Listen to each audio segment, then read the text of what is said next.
আজকের গল্পটির নাম হচ্ছে মাদ্রাসার জিন।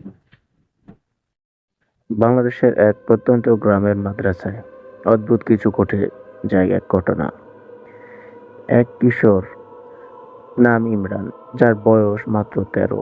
তার উপরে নেমে আসে এক ভয়ঙ্কর অদৃশ্যের ছায়া, যা ধীরে ধীরে তাকে পুরোপুরি গ্রাস করে ফেলে।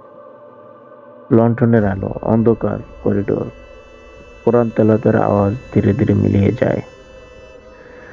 রাত গভীর, সবাই ঘুমিয়ে পড়েছে, কিন্তু ইমরান ঘুমাতে পারছিল না। মাদ্রাসার পুরনো দোতলার ভবনের করিডোরে হঠাৎ সে শুনতে পেল অদ্ভুত ফিসফিস শব্দ, যেন কেউ দোয়া পড়ছে আবার হাসছে। ইমরান উঠে দরজার বাইরে তাকাচ্ছে, করিডোরে কেউ নেই।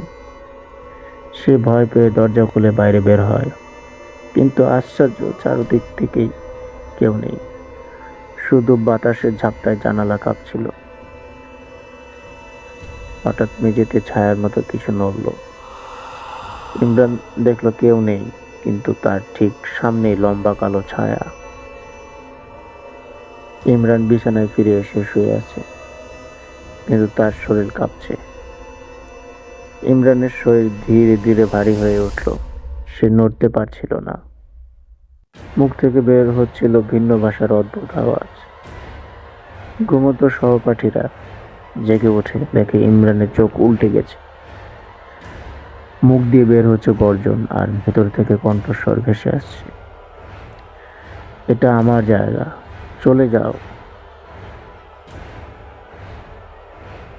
শিক্ষক হুজুররা দৌড়ে আসে, মোমবাতির আলো, সবাই আতঙ্কিত। সবাই মিলে দৌড়ে এলেন প্রধান হুজুরের কাছে। তিনি বুঝলেন ইমরানের উপর জিনের আসর পড়েছে। তিনি তেলাওয়াত শুরু করলেন। কোরআনের আয়াত শুনতেই ইমরান অদ্ভুতভাবে কাঁপতে লাগলো, শরীর মুচড়াতে লাগলো, যেন ভেতর থেকে কেউ লড়াই করছে। ইমরানকে ধরে রেখেছেন অন্য ছাত্ররা। হুজুর জোরে জোরে তেলাওয়াত করছেন। জিন ভেতর থেকে গলা ফাটিয়ে বলল, আমরা শত বছর ধরে এই মাদ্রাসায় আছি, কেউ আমাদের সরাতে পারবে না। হুজুর আরো জোরে আয়াত পড়তে লাগলেন। হঠাৎ ঘরের ভিতরে বাতাস ঝড়ের মতো বইতে লাগলো, জানালার কাঁচ ভেঙে গেল, আর ইমরান এক ঝটকায় মাটিতে পড়ে নিথর হয়ে গেল।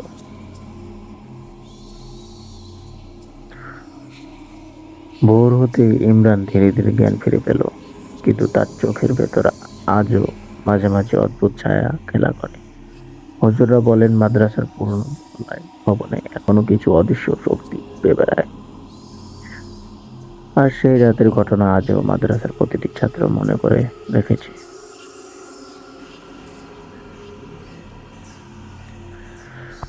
বন্ধুরা, আপনি কি বিশ্বাস করেন জিন আছে?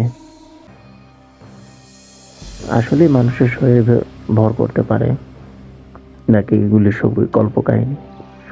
কমেন্ট করে জানাবেন।